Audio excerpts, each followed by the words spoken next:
Welcome to the first episode in this three-part podcast series exploring the introduction of electric propulsion at Contest Yachts here in the Netherlands.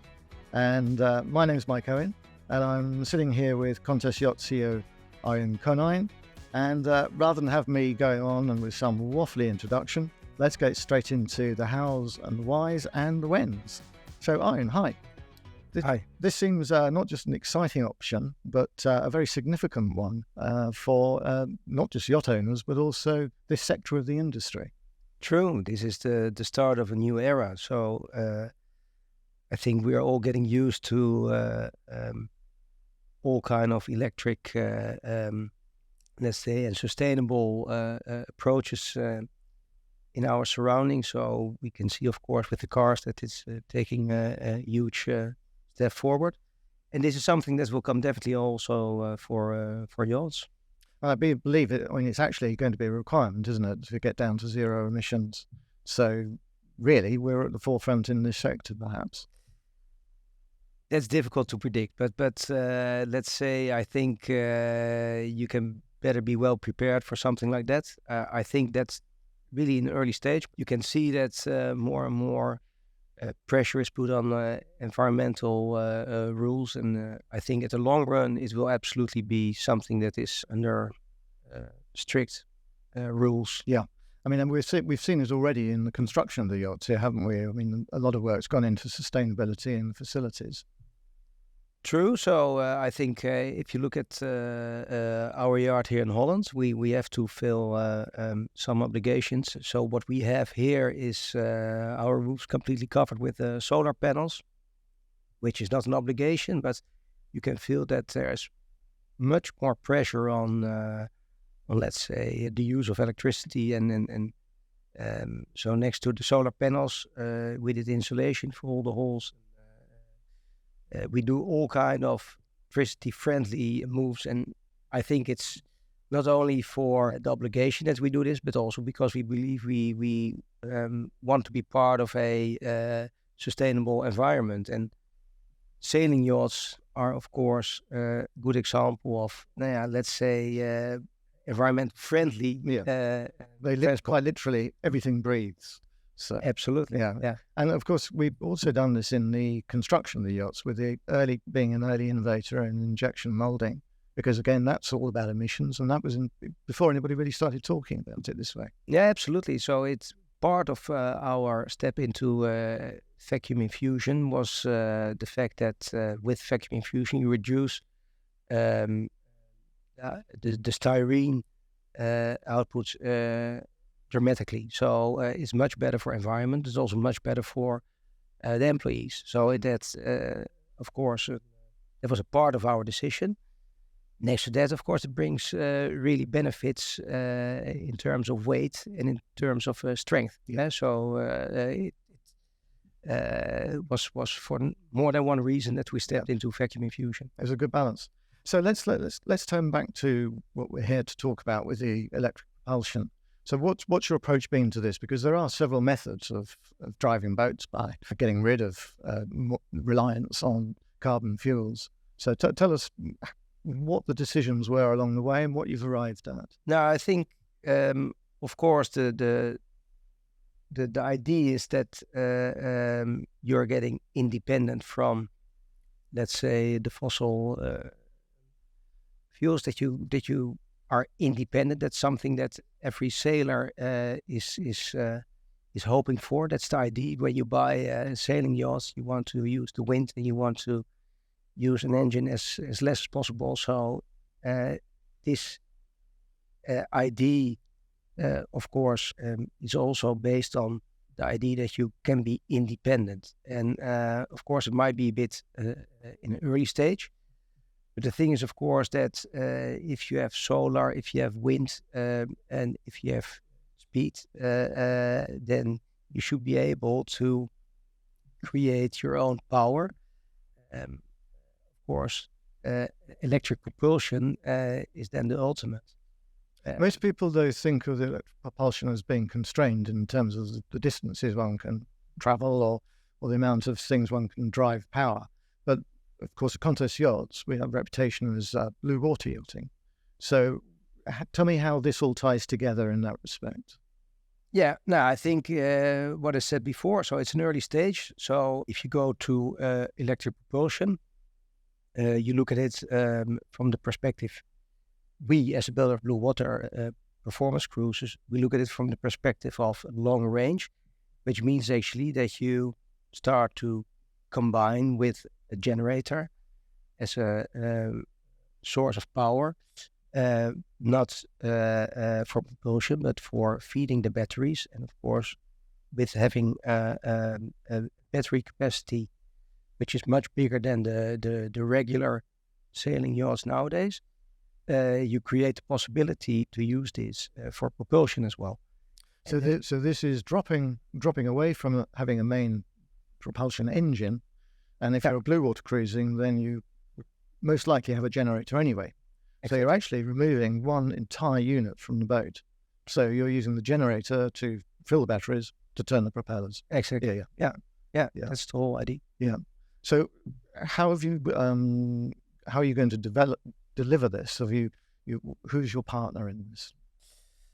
Yeah, so it was, I think, already about 10 years ago that we started with the ID. And already at that time, we were in touch with Torqeedo.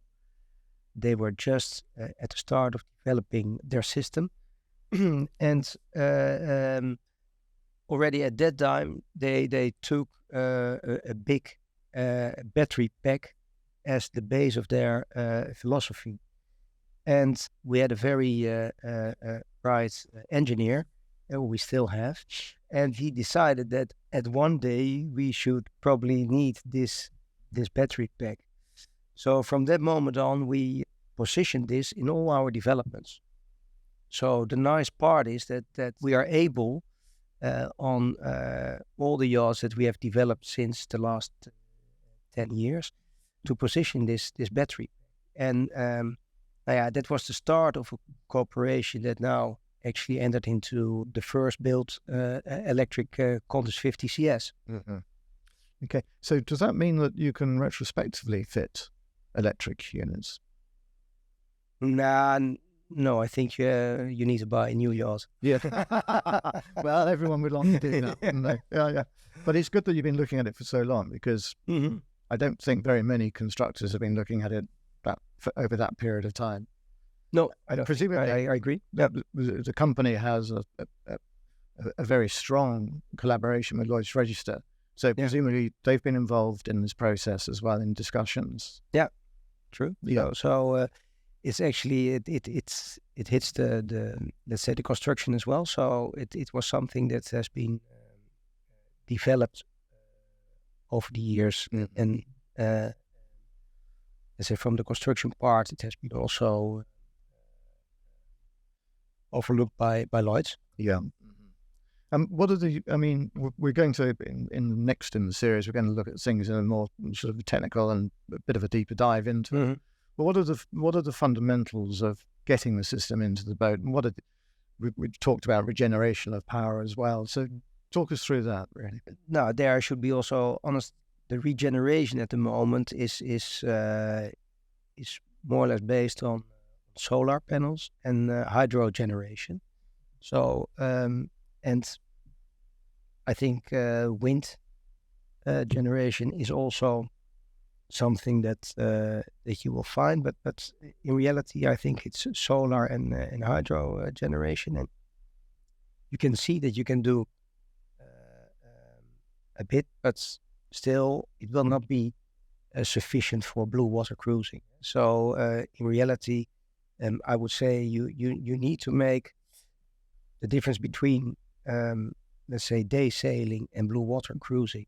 For blue water cruising, you need the support of a generator. Yep. But as discussed, of course, this generator you will have anyhow when you have a blue water yacht. I think the big benefit from perspective of a blue water cruiser is, of course, that you get a huge battery pack. As we all know, the battery pack brings also the comfort, and the comfort of living on board. Nowadays is usually connected to power supply and batteries we rely on for example, if you use electric cooking or you have an air conditioning running, nowadays you switch on the generator. And if you have a bigger battery pack, you can run it over your batteries, but nothing is actually coming close to the battery pack we offer on a electric propulsion sailing yacht. I mean, what sort of size of battery pack are we talking here? So we have 40 kilowatt battery pack that comes as a standard if you make the choice for electric propulsion, and then you can upgrade it to an 80 kilowatts battery pack. Yeah. So that really is very, very substantial, isn't it? As you say, you can get a lot of silent running time with all hotel services running on the boat. So even if you're not heading off into the far distance, you've still got incredibly silent sailing. So tell me more about the softer benefits of electric. Yeah, of course. This is I think a real benefit that people are probably not aware of. That you have a tremendous battery capacity, and then of course, as a sailor, what can I say? We all are waiting for the moment you can switch off the engine. Absolutely. So I think in this case, and that's because of the noise, of the vibration, and everything you cut out. It's so much closer to what you prefer as a sailor. But I see nowadays as well that even people that like the sound of an engine, in reality, they prefer silence. We're seeing it in the cars on the road, aren't we? Yeah, exactly. It makes life a lot easier. So we've got massive battery pack. We can run services forever. We've got vibration-free and noise-free travel. Yeah, but then no smell. No smell. Yeah, no smell. No spillages. You've got reduced spillages, and then or potential oil spillages or diesel spillages in the compartments. We talked about it before. But then what also about maintenance? Because it's an electric motor is very much simpler, isn't it, in its mechanics? So tell me a bit about maintenance. Yeah, it's simpler now. So what we said before, you take the main engine out. So you still have probably a generator, but the generator you had anyhow. So I think the maintenance on the generator is the same, and you are taking out the maintenance on the main engine, which is of course always the most important maintenance you do on your boat. So I think that's a big benefit as well. Mm-hmm. But in the unit itself, there's very little maintenance, isn't there? Effectively, it's like just a giant starter motor in a way, isn't it? So you never service your starter motor. No. So there's a lot less to do. Yeah. So that reduces cost as well. So yeah. In terms of service, and let's go one step further. We are bluewater cruising. We're over somewhere in the other side of the world. I haven't got a conventional main engine, but how am I going to have my when I do come to service? How am I going to get my electric propulsion looked after? I think the Torqeedo are pretty well set right away around the globe.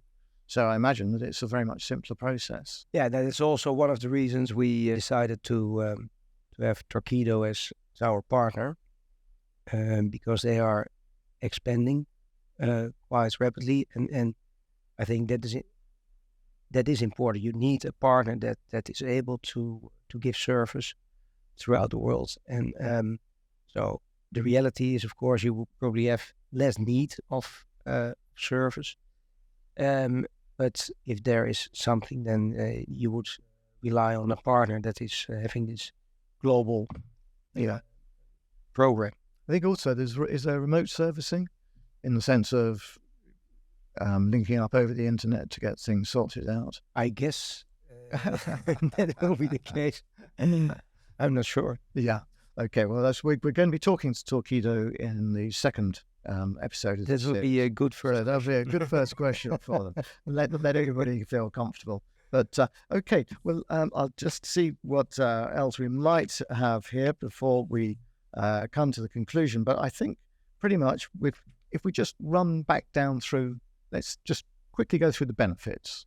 So if you would take me through, we've